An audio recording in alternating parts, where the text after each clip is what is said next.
Hello, everybody. I'm Grandmaster Joel Benjamin. Welcome to a special ICC video on the first U.S. Senior Closed Championship. There was a generous $50,000 prize fund with $12,000 to the winner at the St. Louis Chess Club. I participated in this 10-player round robin with my old fogey friends and colleagues, and I'll have some cool in-depth game analysis and a bit about where all these guys are now. All right, Alexander Shabalov won the tournament with a 6-3 score. Not a big surprise there. He's the only former U.S. champion that keeps an active tournament schedule. Now, he's had some hits in open tournaments lately, and his rating has gone very low for him, 2,500 FIDE. Still, I think everyone thought of him as the favorite. It was actually kind of amazing that he went undefeated, though, as he was on the brink of defeat many times, especially in our individual encounter, which I will lead off with. Oh boy, was this game frustrating for me. This was played in round 4, and Shaba was the early leader at that point. He'd already won 2 of his games, and I was at 50%, and I've got white. So I played e4. Now, I won't say that I didn't prepare for Shaba. I looked at a few things, but I never have any idea what he's going to do. And I actually expected most likely some kind of Sicilian. Although it seems like maybe he hasn't been playing the Sicilian that much. He played e5. It's the third time he's played e5 against me, but still, what is he up to here? And now in this position, I played d3 a lot of games, but I decided to castle and preserve the possibility of playing c3 and d4. And after a while, I was wondering if I should regret that decision because he played this variation, which I know nothing about. Of course, there are a number of Grandmaster games, high-level Grandmaster games even, but it is pretty hard to, to keep up with everything unless you're, full-time studying for your own game. All right, so what to do in this position?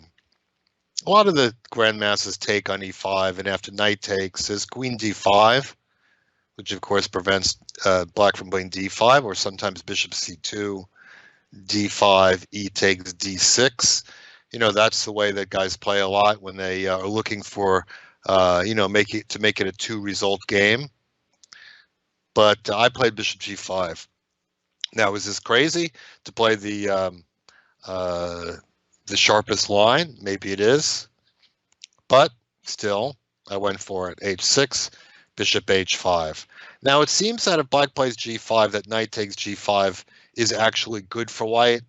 That's what the computer says. I'm not going to argue. So they don't do that. They play e takes d4.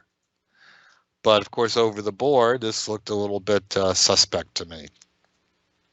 Well, one of the main moves here is queen c1 with a very subtle idea that if g5, white will play knight takes g5. So trying to keep that pin. But I played directly with e5, and this has occurred in a number of games. Black has to play g5, and then I played bishop takes c6. Now, of course, I'd burned a fair amount of time not knowing anything about this variation. Now, Shaba, who had prepared this, thought for a few minutes and played g takes h4, which looks to me like a lemon. And the funny thing is, he said he did it because it was kind of only after that he did it, he realized that d takes c6 was even possible. But it is because after knight takes g5, black plays d takes c3. And I'd worked this out at the board. I was going to take the queen and then take here. And the idea is that if black takes the knight, bishop takes g5, and the knight is pinned to the rook, so white takes it back. In fact, black doesn't have to take the knight on g5, of course. Knight d5 is the most common move, and there's actually a number of games. It reads a little bit like a Botvinnik variation in the Slav, where black has given up a lot of pawns on the king side.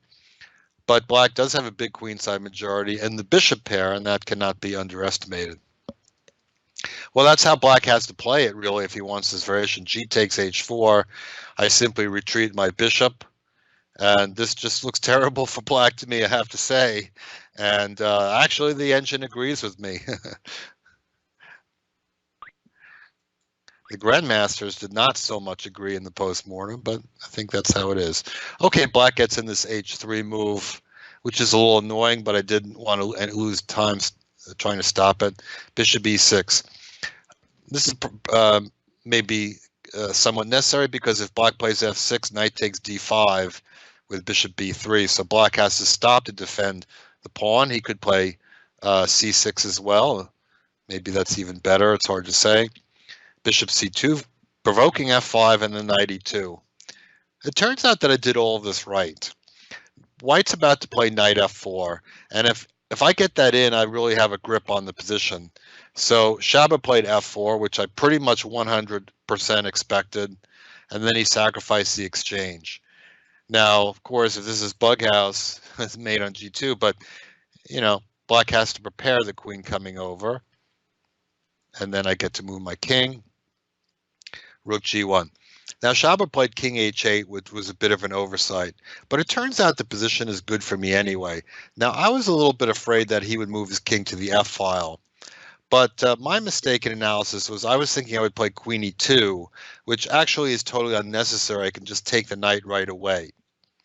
Now if he takes with the pawn, knight has no real place to go, but I have rook g6 with a counterattack with this idea here. Bishop g4. I didn't see any of this during the game, I admit. Now this looks good for black. If rook f6 check, black takes the rook and then takes here and wins the queen back. But there's king g1, double exclam. And if queen takes, bishop white can take the bishop on g4. And if bishop takes f3, queen b3 with a huge counterattack, and that's decisive. Another line is if king f7, bishop takes e4 again, pawn takes, d5, threatening to take that bishop with check. And if bishop g4, there's a knight g5 with check, and I take the bishop. So actually everything is under control for white. White is really just winning this position. And after bishop e4, Shabba realized that after d takes e4, I have knight g5. This is what he missed. If pawn takes, queen check. King comes to the file, rook g5, king f8, and then queen h6, as I calculated, then rook somewhere with a discovered attack on the queen, and that wins.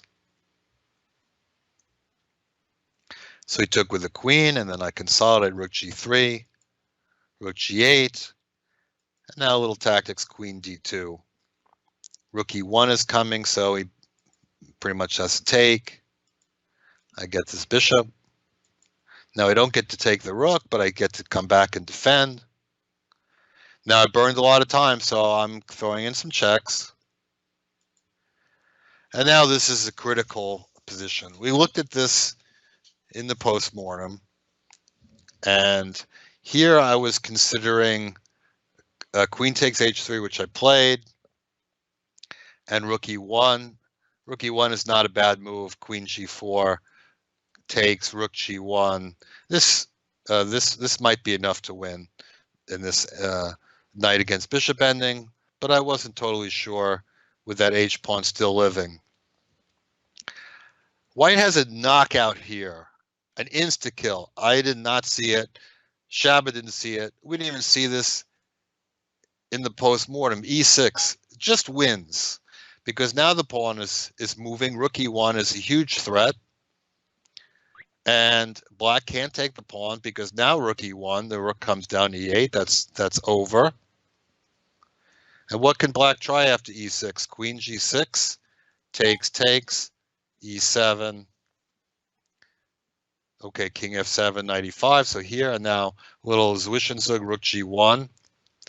And if the black king goes to the h file, then rook e1 queens the pawn. But if he comes king f7, knight g5. Wins in exchange, and it's should be easy for white to convert with a couple of extra pawns on the king side. Believe me, there's nothing to calculate there. The reason why I didn't play e6 is a move just didn't dawn on me at all. I mean, you know, the pawn, that square seemed to be protected, but of course I can't take it. So I don't know if you can see the move e6, you can think about it. It's easy enough to play. Unfortunately, I played queen h3, and it's still a game after bishop d4. I gave a couple checks. Now what to do? I played rook e1. I don't know if there's anything better than that. Unfortunately, now this ending is not so clear. Now the computer says I should trade here and play king g2. I thought maybe even stopping for rook e2, but the grandmasters all watching in the post-mortem, they said, no, don't do this. The computer said I should. Well, okay, I can't feel that bad if the other players wouldn't have done it either. But that's probably better than what I did, because it's very hard to advance the pawns like this. I thought that I might get through. Actually, around here, Shabba offered a draw as my clock was ticking down to the last few seconds. Now remember, there's a 30-second increment with each move. So I think I played 95 with maybe about 10 seconds on my clock, which, jumped back up to 40. But I only have 2 moves to make. I think rook e4 was a reasonable move here. Shabba went rook g8, sorry, rook g7.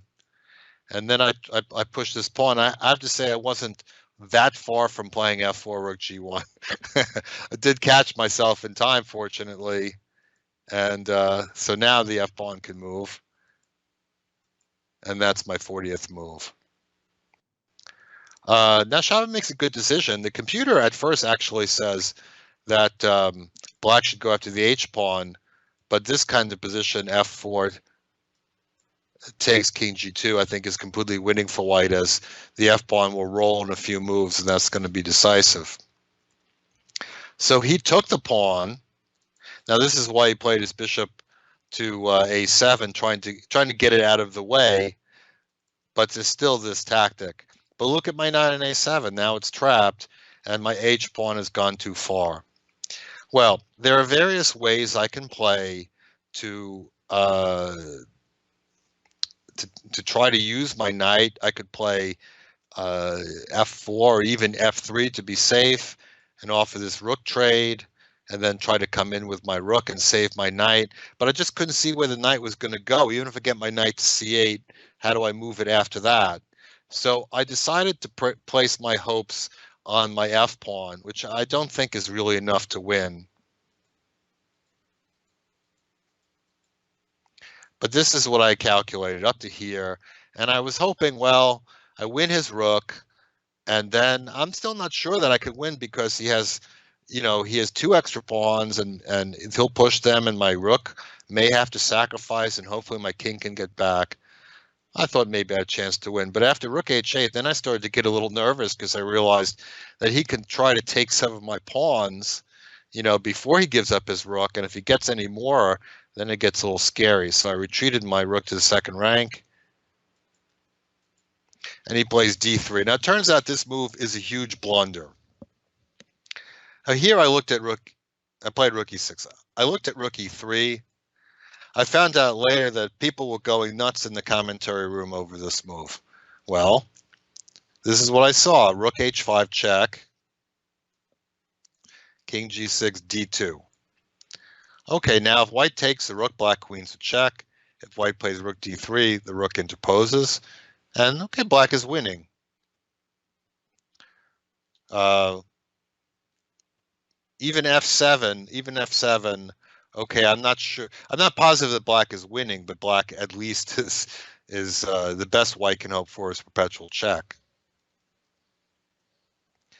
But after rook e3, rook check, king g6, d2, f7. Now I saw this move, but this is what I thought. Black makes a queen, white makes a queen, king c6. And I thought, okay, well, my checks are going to run out. What did I see? I saw rook b3 check, king b6. Sorry.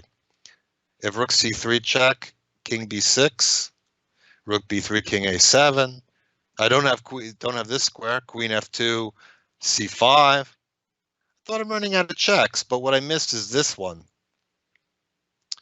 Ugh. Now white is just winning.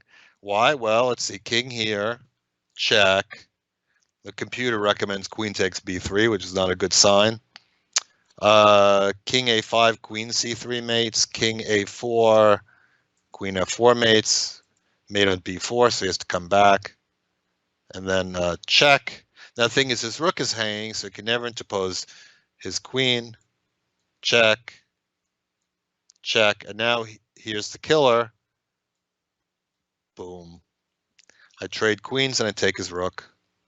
Oh my God. So rook e3 was just winning. Second time in the same game, I had a complete knockout, but I thought it was losing.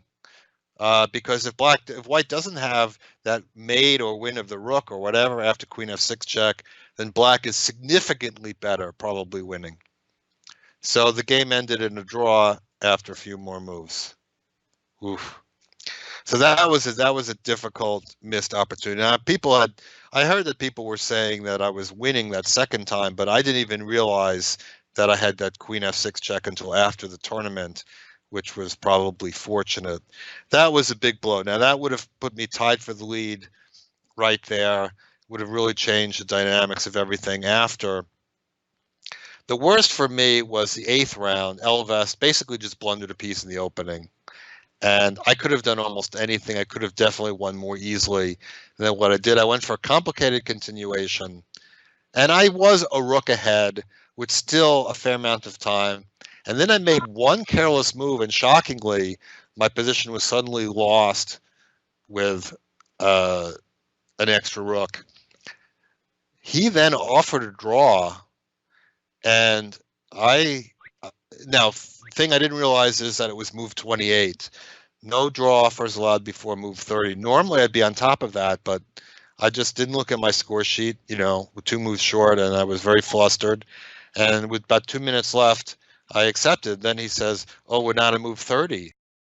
I don't know what to do. We have an agreement in principle. It's like it's like you make a deal. You talk to a free agent, but the signings aren't allowed to be announced. You have an agreement in principle. You have to wait out 2 days. So we had to make 2 moves. So we made 2 more moves, agreed to a draw. And actually, in the final position, I'm losing. I can't show it to you. I mean, that game was just too embarrassing. The last part of it where I blundered in the draw, that's not quite so embarrassing. But the part where I'm just a piece up out of the opening, that hurt, and that really, knowing that having that half point in my pocket, as it turns out, even losing the last round, I would have been +1, which would have been tied for third instead of finishing in a big tie for fourth. Would have won some more money certainly, but I didn't play my game against Christensen with much confidence. Although I had a good opening position, but when I messed up that position, then that was really hard. So very frustrating tournament for me that I finished at 50%, but with great opportunities. Now Shabalov, on the other hand, well, what can you say? I mean, I don't want to say he was lucky to win this tournament. He was lucky in some of his games, and he said that himself at the closing ceremony. But basically, everybody was lucky somewhere or another. Everybody had their senior moments. There are a lot of blunders. The only difference was that Shaba never had to pay for his mistakes. When he was losing, he managed to not lose. Fishbein had a completely winning position against him. He wasn't able to win any games during the tournament, but he had him in round 8. And when he survived and won that game, Shaba found himself a point ahead of the field going into the last round. So anyway, his tournament, lots of ups and downs. He was still a very legit winner. And I want to present another game of Shaba's, which there's a little bit of a luck factor in this game too, but the normal kinds of ups and downs that you have in tournaments, especially in Shaba's games. So I want to take a look at his the second game he won in the tournament, round 3, against Igor Novikov. We'll look at that one next. Okay, so Shaba Novikov. Now Novikov is a guy that really he doesn't really like to take a lot of chances most of the time, but he does play the Najdorf. I mean, I think that's just a principled thing that the Najdorf is a good opening, and he probably played it since he was a little child. But it's very, very sharp, and so Shaba's happy to take him into this sharp business, and they play this super sharp line, and um, you don't see it nearly as much as you used to. I think after Bishop E3, E5 has really become the main move, partly because Kasparov isn't playing anymore, and he was the big champion of E6. But there are a number of sidelines. Like, for instance, Bishop B7 is kind of the main line, but then there's an awful lot of games with B4. And from here, Black can play Knight E5, or he can play Queen A5. So there are many possibilities. So Shaba had to be kind of ready for all of them, and I don't know if he was taken a little bit by surprise, because I know he was burning a lot of time, and so that's why I'm inclined to say that this G5 is not a novelty. Sorry, that it was not a planned novelty. It is a novelty. It wasn't planned. Usually White plays H4 here, but he decided to go here, save his bishop, not drive away the knight, but to try to get some pins going. Bishop B7. This move is perhaps a little suspect because it undefends E6 and gives White some potential tactics. Queen C7 right away is probably a little bit safer. And so after Bishop B7, Queen E2, so lines up the rook against the queen, and obviously pressure on E6. Bishop E7, and now Shaba goes for tactics as his wont with Knight F5. Is this the best move? Well, it's playable. It's nothing special against good defense. Maybe he could have played Rook E1 to keep the pressure on. Hard to say. He goes for Knight F5. Now this knight can be taken. After E takes F5, we could see Bishop takes F6. Okay, Black has to take triple pawns here. All right. And then we can see Rook E1. All right, so the queen is now overloaded. White is ready to take twice on D5. So Black just has to ditch this piece on D5. But he gets to take down an H2. So we have a position where Black is technically a pawn up, although triple pawns, not a great majority. But, you know, after Rook H2, getting some counterplay in the C file, Black is relatively safe. The position is in the neighborhood of equality. Novikov maybe decided he didn't like that position so much. He decided to play Queen C7, which is playable. Now, White can, what to take, right? White can take F6, which I think that's what he did. He can take E7 after Knight E7. Okay, then probably no more taking, and then who knows what. So probably Shaba wanted to clarify the position a little bit. He can take on D5, and then Black really has to take with the knight. Otherwise, Knight takes E7, and also unclear what this means. So he played Bishop F6, Bishop F6. So temporary win of a piece for White. Okay. So after Rook takes D5, I think the best move is probably King F8. Of course, there's a fair amount to calculate here. Rook C5. All right, White has two pieces hanging, right? Queen check. Now if Knight E3, Bishop D4 is very strong. Rook E1. Black doesn't take anything yet. Rook H2. Queen D3, Rook D8. This is a very strong threat to take on E3 because, among other things, White has back rank problems. So it's a winning position for Black.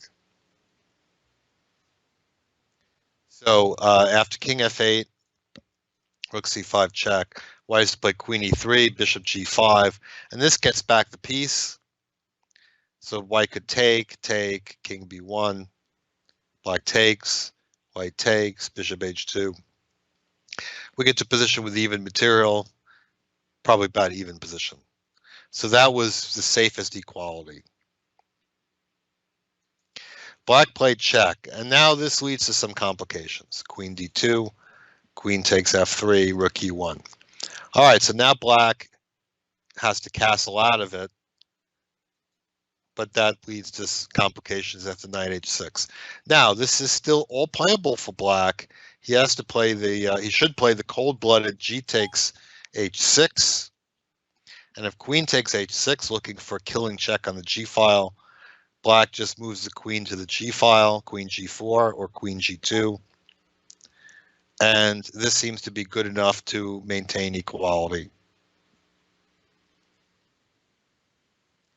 King h7, though, was a mistake because now white played rook d3, the key Zwischenzug, saving the rook, and now he can desperado the knight. Knight takes f7, destroying the structure, and now take the pawn on b4. And this is important. Now white has an extra pawn, a healthy extra pawn on the queen side to work with. Well, okay, black does get this pawn back, but now he's kind of out of position, and white consolidates the queen side and has very good chances to win that e pawn. And in the next coming moves, well, I guess we could say that this is a tactical mistake. Rook c8. Novikov may be. Well, I'm going to say that he probably was getting to time pressure from his moves. I know that Shabbat burned a lot of time. I'm pretty sure he was low. And you can see it in these moves. Keeps playing knight b6 on me. What I want to do is take this pawn on e6. This is an outright winner, because if king f8, just rook h3, hitting the queen, this also mate down here, and if queen c2 check, king a1, maybe Shabbat forgot about that. Isn't going to have to go to a2 and allow trade, and there's a bishop b2, but knight b2, nothing happens. And rook h8 really can't be stopped. So now Shabbat himself misses an instant win and plays knight b6. Okay, this doesn't really blow anything yet. Queen e6, but now it's a position where, okay, white has a fair number of safe moves. King a2 is one of them. Rook e2, maybe c3, as played on the surface, look like the logical one, but that walks into, not that move, rook e7, skewering the rook now. He probably, thought that there would be some answer to that, but knight d7 is not possible, because after black takes, this is the consequence of the move c3. There's a mate down there. So black has to take this. I don't know if they saw this, the players saw this and thought that, okay, white is winning. Whichever way the king goes is a potential pin on the bishop. King f7, knight takes. So if black takes, rook d7, this is a winning position for white. White's going to take the bishop. The pawn ending wins because basically two extra pawns against one. The white king just goes to the king side. But not checkers. Black doesn't have to take that. He can desperado bishop takes a3, winning back the pawn. And after that, the position is just equal. So huge opportunity missed. Instead, he plays rook b7. Possibly he thought that rook b7 was even the winning move, because knight d7 check was not possible. But rook d7 wins for white, threatening mate. If your rook takes, knight takes is mate. So black has to sack the queen, but now white wins in exchange. And a few more moves to the time control. Basically, that's as far as he played it out. And Igor resigned here. Let's say bishop a3, king b5. He didn't want to wait just to watch the a pawn march on in. Black is never going to be able to generate any kind of counterplay. So the rough and tumble win for Shapovalov. That's kind of the more like it one, where a lot of blows going back and forth. and he's still, like I said, an active player, and keeps in relatively good shape. And maybe that's going to be the difference in a tournament with a lot of old people. Now, Igor Novikov, his opponent in this game, Igor basically was out of chess for 8 years. He actually played in a couple of American teams, even played in the Olympiad. A lot of people don't realize that, kind of did it quietly. But then he left chess. He's been working as a travel agent in the Ukraine. He lives in Kiev. He actually had to move from the town that he lived in because there were bombs going off. A lot of spots in the Ukraine are not very safe these days. And he was basically lured back into chess from by the U.S. senior team, and now he's here. But I don't know how strong his commitment is. Like how much he's enjoying playing. I think that the players they enjoy playing to different degrees. There's some players who quit because they really don't want to play anymore, and then there's some that, well, they stop playing because they're just not making enough money, and other things happen. All right, I want to look at one more game in detail. Alexei Yermolinsky, we call him Alex, but his name is Alexei. It's not Alexander. And he was one of 4 Alexes in the tournament. I played them all in the first 4 rounds. He's well known to many of our viewers on ICC, from Every Russian Schoolboy Knows to his live shows, and of course his tournament commentary. Now, he told me that he's getting to the end of the line. He's thinking about retiring from tournaments, except that he still wants to compete in senior events. So this new event is really keeping at least one player in the game for us to enjoy. Now, Yermo's tactics probably aren't really where he needs them to be. I think that's what's frustrating him. But and I think that I kind of took advantage of that in our individual game. But when he gets the right kind of strategical game, he knows what to do with it, like few other players. And Gregory Kaidanov was reminded of this the hard way. Let's look at that game next. Okay, so Yermolinsky playing white.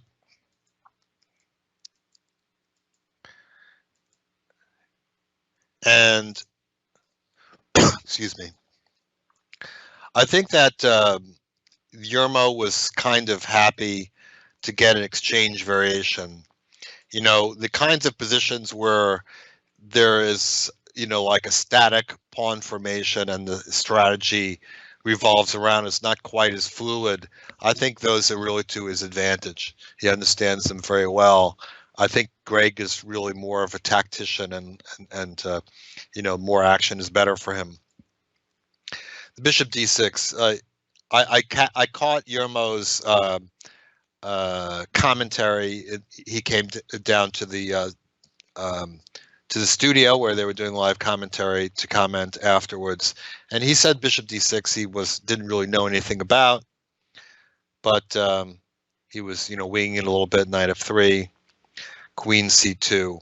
Now the thing about the bishop on d6 is that because the knight on f6 is pinned, black has to play h6, and I remember that in my youth it was general thumb, you never played h6 in this opening, and you always put the bishop on e7, and you play rook e8 and knight f8, and then you maneuver around, you try to trade off the bishop, but you'd always avoid this move. Well, it does provide a target for attack.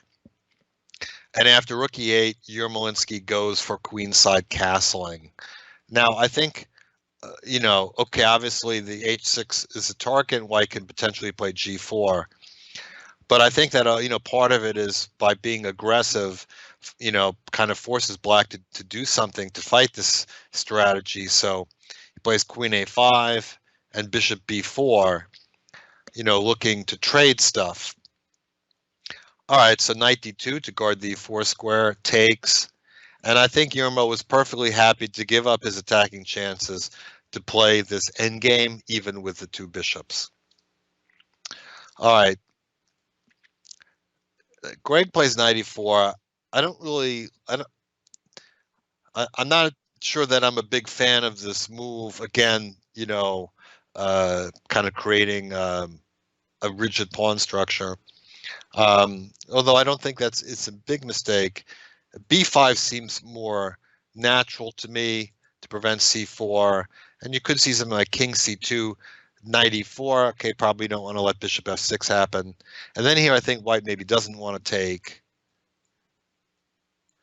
And you get to a position which could be very drawish, although, definitely White has whatever advantages in the position. But it looks more manageable. Knight E4. And then I think this was really his best opportunity that he should have played B5. Definitely looks like the way to go to me, so that White doesn't get those, pawns going together. And okay, A4 is maybe possible. Probably C4 is most natural. Black can take, and then Knight B6. Although there's also C5 and Rook B8 check are very possible here, but just Knight B6. And Black has various active ideas. He can possibly trade the light squared bishops and put the knight on D5. And I think he just has a much more active position. Yeah, there's a weakness on C6 here, but I think this is the way to do it. To just try to be active, look for maybe some tactical chances. Greg goes for kind of, principled defense. He tries to set up a blockade. I mean, it's probably wrong by X's and O's, but I think it's also wrong just in terms of the way to play against Yermo, because, if you get a position where, your opponent needs to make the right strategical decisions to break you down, Yermo is going to do it. And that's what really this comes down to. Now, White can play D5 right away because this is a very favorable structure, but then Black will be able to play Knight C8 and Knight D6. So Yermo was actually kind of coy here. He first played Rook D1, and really Black should take on D4, although I don't know that this is so intuitive because you're opening up the bishop a little bit for the bishops. But again, Black can play for some activity. I think certainly the earlier position with B5 was a better way to go than this.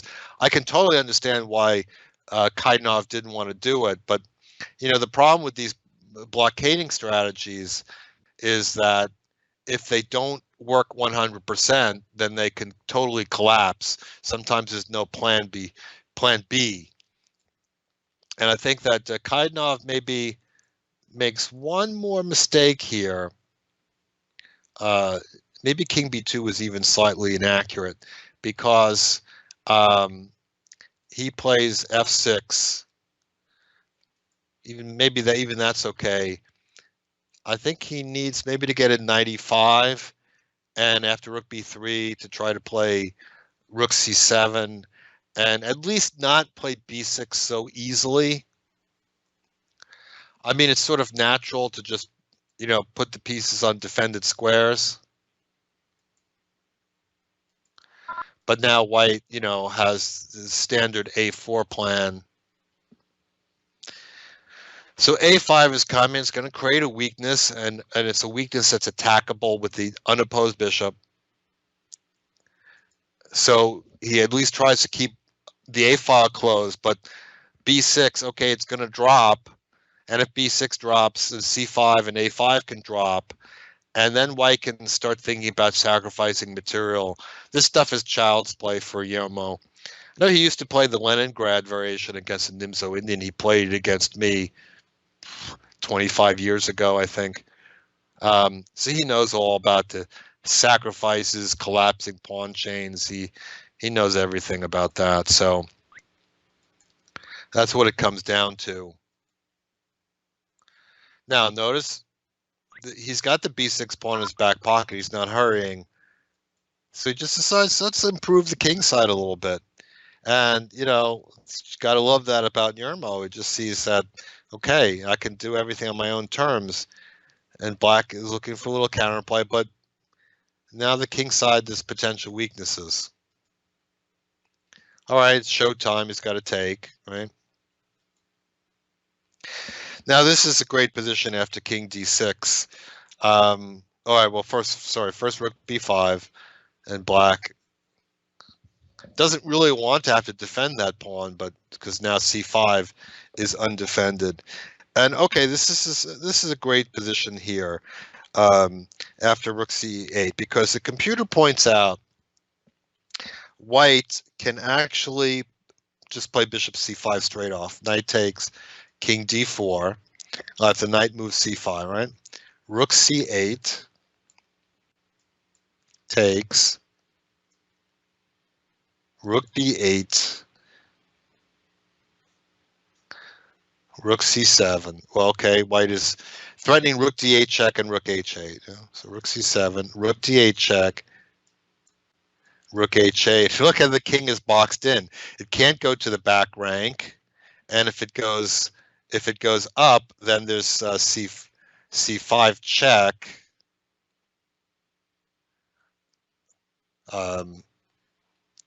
Or maybe even rook takes h7. I think even this is winning. c5 check and then take the rook, and those passed pawns look unstoppable. So it's a very, very cool continuation. But there's really no need to swing for the fences, because white has any number of possibilities like that. And I just like the cool move rook b2. Just putting the rook on a safe square. And among other things, because black is virtually in Zugzwang. The rook on a6 can't move. This rook can't move either. This knight can't move. This king can't move. So black can only move the bishop. So Yermo was pointing out that after bishop g8, one thing he can do is he can play f3. He could do something like this.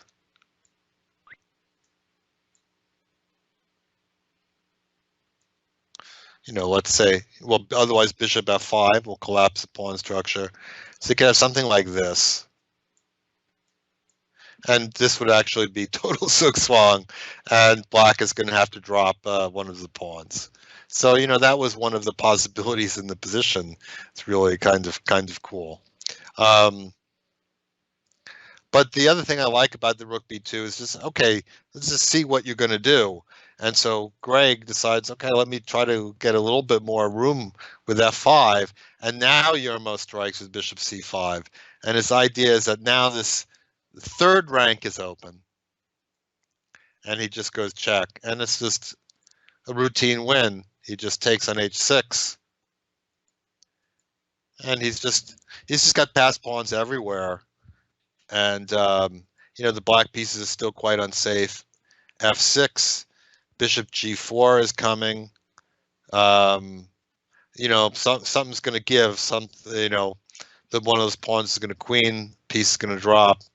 He played knight c5, which drops this, but he can't really do anything else. Takes, and now one more piece drops. Bishop b6 and wins. So Yermo at his best. That's the kind of thing he knows. You got to stay away from that type of, clear strategical position where he can just make plans undisturbed by anything you're going to try to do. That was nice to see. Now, Yermo, like me, lost the last round. It's very unusual that all the plus scores, or most of the plus scores, kind of dropped towards the end. And in the end, there were only 3 plus scores. All right, let me talk about the other players that I haven't hit upon. Alex Golden, now he finished in second place with a 5.5 score. He has only played in a few tournaments over the last several years. He was trying his hand at poker for a while, but then he had a bad streak where he lost a lot of money in a month. And, he began to wonder, he started reading about how these streaks could go on for a very, very long time. They don't necessarily even out right away. And he said, okay, this is a little bit too risky. I need a little more reliable lifestyle. So he's been doing a lot of chess coaching, like just about everyone. But I got the feeling that he really hasn't lost his taste for playing.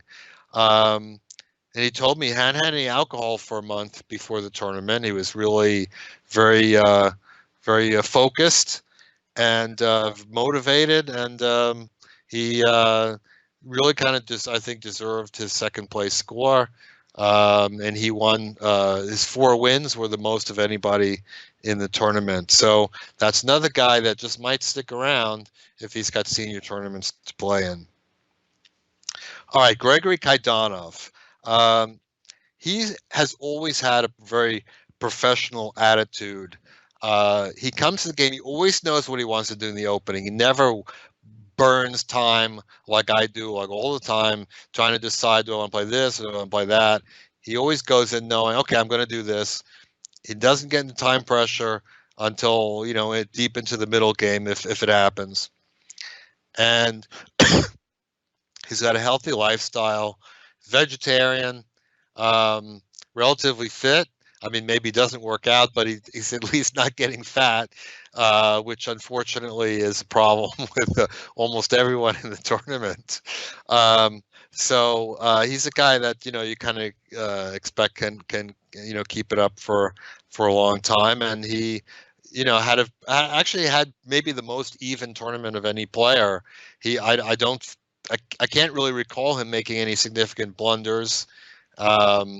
And he played pretty solidly and +1 score, and he gets clear 3rd place.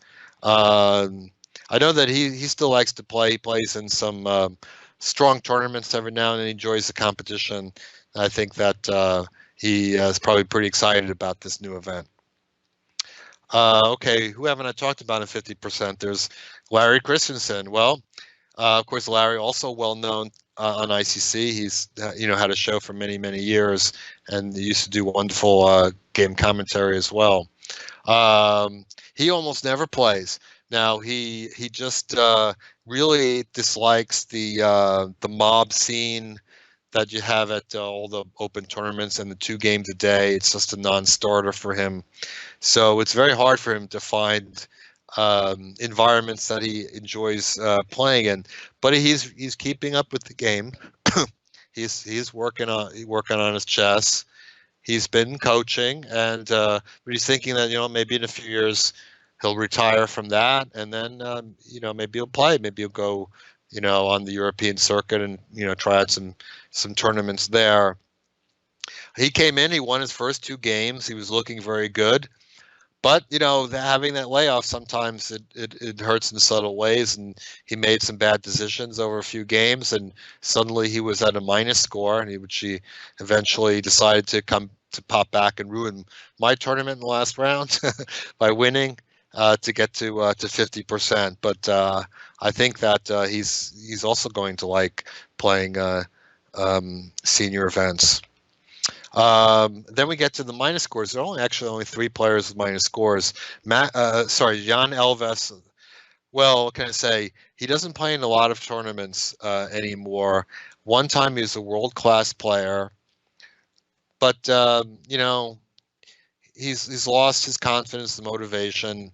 He just didn't really seem that into it, and that often makes the difference in an event like this. Everybody agrees that he has tremendous knowledge of the game, but it takes more than that to win an event like this. And then we come to Max Dlugy. He had the most incredible experience in this tournament. Now, Max plays a lot of blitz chess. He never misses a competition. He plays online all the time. He writes an article for New in Chess on blitz chess. He loves it. He's always loved blitz chess more than tournament chess, but he hasn't played any tournament chess in a long time. I mean, nothing beyond, let's say, 15 minutes. No slow games. He started off the tournament playing like a guy who only plays blitz chess. He was, making some coffee house openings, stuff that might work in blitz, but probably not advisable in a slow game. He was making some quick decisions in the middle game, forgetting like, okay, I can take my time now, just out of practice. And he found himself at 1 out of 6. It looked like a complete disaster. Like would he be able to win any games? Then he managed to beat Larry. Larry was had another down game, and that woke him up, gave him confidence. And Max won his last 2 games. He nearly made it to 50%, and equaled the win output of the tournament winner. So not so bad in the end. And finally, this Alex Fishbein, he brought up the rear in clear last place, but it didn't really look that way, for most of the tournament. In the first half, he had a few good chances to put wins across the board, but wasn't able to do it, and that kind of wore him down a little bit. And then eventually, he got a couple of not so good positions, and then he lost a couple of games.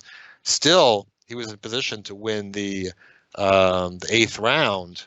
And against Shaba, he had great position in the opening and a winning move, and then he missed the winning move, and then suddenly he turned around and he lost the game. That was a huge result for the tournament standings, as Shaba basically clinched tie for first. Basically clinched first place, point out of the field, by winning that game. But Alex Fishbein, he's been pretty active, even though he's the one guy in the tournament that had a profession, still has one, but he actually plays in tournaments more often. And I guess part of that reason is that because he has always been making money outside of chess, he doesn't see the tournaments as this losing proposition that most of the players think. Most of us think, okay, this 30 grandmasters, chances are I'm not gonna make much profit from playing in all these tournaments. All right, well, it was great fun in St. Louis. They run everything first class there. They have a great building that basically can accommodate 3 round-robin tournaments at one time, which is what they did. They had the U.S. Junior and the U.S. Junior Girls at the same time. Clash of Generations was kind of interesting. And, they have lots of snacks and drinks available during the game. First class conditions, very comfortable, and live commentary for the games, put all the players up in nice accommodations. There's just nothing bad you could say. It's really great to play there, and it was really, wonderful for us old timers. A lot of us had a little bit of taste playing in U.S. championships in St. Louis, but as the tournaments got hellaciously strong, we developed Fabi, and we brought in Wesley, and all these other guys came along. No room for us fogies anymore. We've been kind of left a little bit out of the party, but now we're getting back into the fold. We're enjoying part of this chess bonanza in St. Louis, and we're the Hall of Fame. The Hall of Fame is just across the street, and of course, a few of us are in it. It's really a good feeling to be back in the thick of things, get involved, and be appreciated. So I think I'm not alone saying we're really grateful for this tournament being started up, and they plan to hold it again next year. The competition, I think, is going to be not only fierce playing, but fierce to get into it. 10-player tournament. A lot of seniors, I think, are going to be interested in playing in the future. All right, that about does it.